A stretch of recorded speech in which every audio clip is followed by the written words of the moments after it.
Hey guys, so today I just want to talk about something that I think is pretty darn interesting when we talk about smartphones. Because yesterday, on the Mobile World Congress, the phone of the year, do you know what that phone was?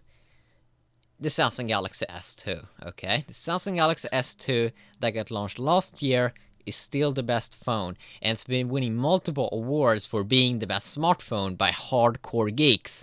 And I just want to read this comment here from Storm14K. He said, "Never get this one phone a year crap.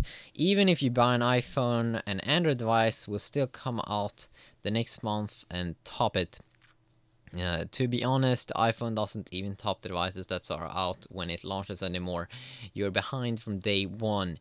No fanboyishness here. Android devices are just flat out the better devices. It's why the Galaxy S2 won Phone of the Year MWC yesterday, despite the iPhone 4S. iPad 2 won Best Tablet, so they weren't ignoring Apple. I think this is a very, very good quality comment, because he's saying that iPad 2 is still the best tablet, and that's something I still am not sure. I still do believe that my new Transformer Prime is the best, but hey, the Transformer Prime isn't like almost not even out on the market right now, so I can understand why it was hard to do that. But I mean, if we remove that Transformer Prime, because that's the only quad-core tablet out on the market right now, I still do believe that the iPad 2 was the best tablet last year and 2010. But if we look here on the future, with the quad-core tablets coming out with insane performance, and plus, you will get a 1080p display that's going to probably come out on Samsung's new Galaxy Tab. It's going to come out on a Transformer Prime new model that's been called like the TF200. We're probably going to see another tons of... oh yeah, we have Huawei that also had their own 1080p tablet that they were just having a prototype on MWC, and also it had this quad-core processor. And I do know that Apple is going to also have their like 1080p display on their iPad. But if we take that quad-core processor that all of these Android tablets gonna get out there, plus add Android 4.0 ICS, I actually think that that is a much better experience than Apple's iPad, and it's gonna be fun if the iPad 3 is not gonna have a dual or a quad-core phone, because that really helps the performance. And if it gets that, then I actually think that Apple's gonna be behind on the tablet side as well, so that they were losing both first, be the best phone.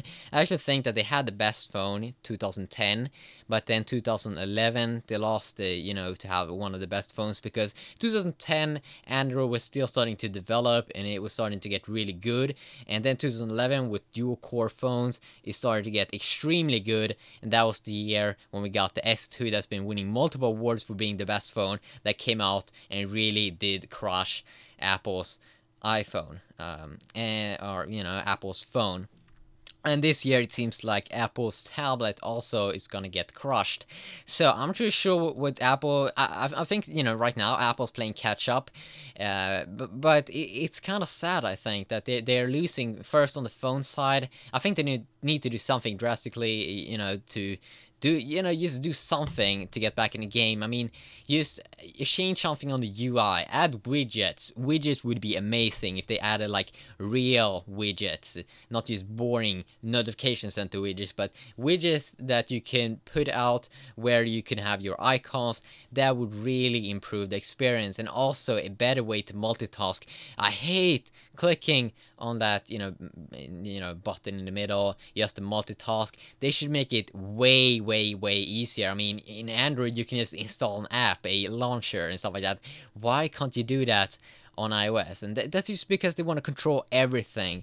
And now when Android also getting extremely smooth with the quad-core processor, there's like right now there's almost that you can't even see a difference between the smoothness when you're scrolling and stuff like that, because Tegra 3 is insanely fast. And I'm not really sure what Apple's gonna do, but I think they're behind on the iPhone side right now. They're playing catch up. They're doing things that Android done earlier, a couple of years before. I mean, it feels like they're starting to run out of ideas. And it's very sad. It's extremely sad to see that happening. And yeah, and also if you talk about his this thing that he's saying that okay, if you buy a Android phone right now, you're gonna have to buy a new one next month because that one's gonna be the better one. No, that's not the case, because you know what? Last year when the Samsung Galaxy S2 got launched, that was in May, okay? And now I'm only talking about, you know, the place where we normal people live, where we get our phones in time and don't have to wait for a carrier. Okay, I know that in the US, in the United States, they were extremely slow, but this is because the carrier's fault. If you want the best phone, and if you live in the States, I'm sorry, but you just have to import it, because okay, if you want the 4G LTE, you can go ahead and wait for your carrier. You can go ahead and wait for AT&T with extremely bad coverage in some places. But if you do care about the best CPU and stuff like that, just go ahead and import a phone from Europe, because Europe is oh so awesome, because we get the phones so pretty quick, and you should get it even quicker. I know that in China and, you know, Korea, they get it even faster than us, okay? But in Europe, you know, where we normal people live, okay, that's maybe kind of racist, but it's pretty sad that the carriers in the States have a so huge control over the phones that's coming in and stuff like that. And it just feels weird, because I mean, I'm not really sure how it is in the States, but isn't there like an online store that get these phones, and then you can just buy the phone without the carrier, and then you can slap on any carrier you want on that with a SIM card? I'm sure. Can you do that in the States? Because I have no idea. But I mean, the United States is so big, lives over 300 million people there, so it must be a ton of companies that's selling, you know, smartphones, you know, the Samsung Galaxy S2 and stuff like that, so you can get it because they import or something like that. Must be so many companies in the States that's doing that, and you should really buy that, and you know, you should buy a SIM card for a carrier in your country. But I'm not sure how that's gonna work. But okay, so just to go on topping it here again, he's saying that okay, Android devices will come out next month and top it, and basically what he means here is that the new best Android smartphones coming out every single month. No, that's actually not the case, because if you look at it, if you bought the Samsung Galaxy S2 in May last year, I have multiple friends that, you know, did that, and now we are soon, that, you know, the Samsung Galaxy S2 is soon a year old, but it now got, you know, almost in March here, like 10 months, a 10 months old smartphone, or almost a year old smartphone if you talk about when they did unveil it. It's still the best phone out there, and it's getting multiple awards for that. So obviously it's not coming out a better Android smartphone every single month that you have to buy if you want to be the best, because overall it seems like the Samsung Galaxy S2 is the best. I mean, if you talk about all of the things, okay, all of the specs and all of the performance and all of the things you can do with it, so that's not true actually. I mean, that's not true. And I mean, the Galaxy Note is a big S2 for those people that even want more things you can do, and a little better CPU and a little bigger battery. But I mean, the screen is so much bigger, so obviously it's gonna drain kind of the same battery as you would do on an S2. But I still do believe that it you know, it doesn't come out a better Android smartphone, real, you know, like a real killer phone in everything every single year. But it seems like this year Samsung's gonna, it seems like that they're gonna have the best phone again. I mean, if the specs are real, that they're gonna have a 1080p display and really gonna crush HTC and LG Optimus 4X. You know, HTC's 1X quad-core smartphones, and LG Optimus 4X, that's their quad-core smartphone. But I mean, if they only have a 720p display versus a 1080p display with like 458 ppi, that's going to be very hard to compete with. And plus, it's probably that the Exynos CPU 1.5 GHz quad-core 4412 probably is going to have a better performance than like Nvidia Tegra 3 that both HTC and LG is going to use. I mean, it's going to be very, very interesting to see how, if they're just gonna crush them like they did last year with the S2. I mean, the HTC quad-core device, I still think it's an interesting device because it comes with this thing. Okay, I hate that it doesn't come with the dedicated camera button. I really hope that my S3 is gonna come with that.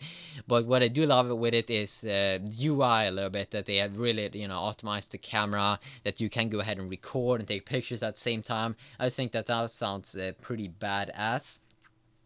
And also LG's phones and their UI, I just want to love to try it out and really hope that they do a better thing than last year. But you know what I really just want to say here is that it's not coming out a better Android smartphone every single day or every single month or every single new week. People are saying that all the time, but that's not actually the case. I mean, if you look at all of the things, and now I'm only, you know, of course, talking about the European and the best Samsung Galaxy S2 out there. And I do know that in the States you also have this 4.5 inch, you know, like 720p display Galaxy S2. We don't have that, or yeah, I know that they have that one in Korea, but I do know that you also have that in the States. But I also know that it comes with like a suckier processor, and I hate that. I want the best processor out there. So it will be interesting, and it's going to be fun to see if Samsung's going to continue to, you know, roll, you know, kind of lead the smartphone war. And it's going to be interesting to see also what Apple's going to do in the future. Are they just I mean, I still do believe that they're gonna sell a ton of devices, but it feels like they have to do something pretty soon because they're getting so much competition from, you know, Microsoft is going to release their new Windows Phone 7, or, you know, their new, you know, smartphones, their Windows 8 tablets. It feels like they need to do something. I'm not sure what they should do, but it feels like they're gonna lose the award for the best tablet next to MWC, and you know, so yeah, it will be an interesting year. Definitely, it's gonna be a 1080p, you know, tablet and smartphone year. It's gonna be a quad core year. We're gonna see a ton of things, and of course, we are gonna get the oh so wonderful Apple iPhone 5 with a bigger display. Yeah. See you.